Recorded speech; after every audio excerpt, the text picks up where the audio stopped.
બહાર તમામ ખેલકૂદના મેદાનોની બહાર જ્યાં છોકરાઓ ભેગા થતા હોય ત્યાં અત્યારે ખુલ્લે આમ અડ્ડાઓ ચાલતા હોય છે.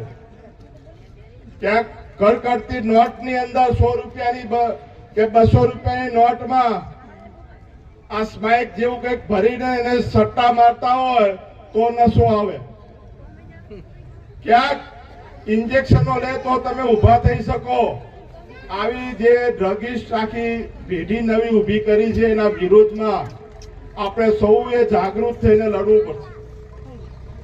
કદાચ પોલીસ કામ કરે કે ના કરે પણ આપણે આપણા પરિવારમાં, આપણા કુટુંબમાં, આપણા ગામની અંદર આ બધીઓ આપણે અંદર ના બેસે એના માટે કરીને આપણે સૌને જાગૃત થવું પડશે. અને આજે કમસે કમ અહીંયા બાબા સાહેબનો નિર્વાણ દિવસ છે તો બાબા સાહેબને સાક્ષી માનીને એટલું તો આપણે નક્કી કરીએ કે કમસે કમ મારા પરિવારમાં કોઈ છોકરો ડ્રગ્સના રવાડે નહીં ચડે એની ખાતરી આપણે સૌ રાખશું. એટલું તો કરી શકીએ કે ના કરી શકીએ?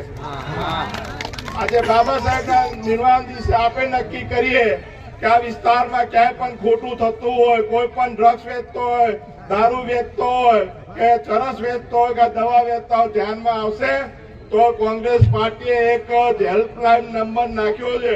હમણાં લાલજીભાઈ ઉભા થશે ત્યારે હેલ્પલાઇન નંબર આપશે. એના ઉપર તમે ખાલી એડ્રેસ આપજો કે આ જગ્યાએ આ વેચાય છે. એનું કામ બાકીનું આગળનું અમે લોકો બધા ભેગા થઈને કરશું પણ જાગૃત થવાનું કામ તમારે.